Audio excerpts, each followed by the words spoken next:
tudo que eu carrego na minha bolsa de 2026.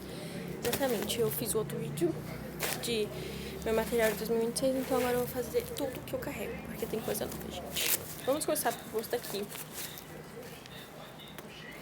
Uma carteira, eu tinha esquecido o nome dele.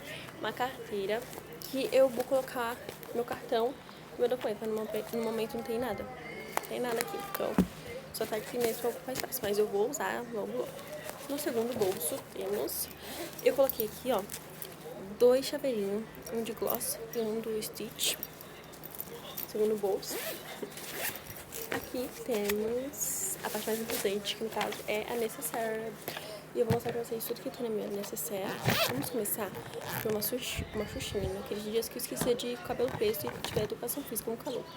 Esse aqui eu ganhei de uma amiga. Esse aqui é pra frizz. Né?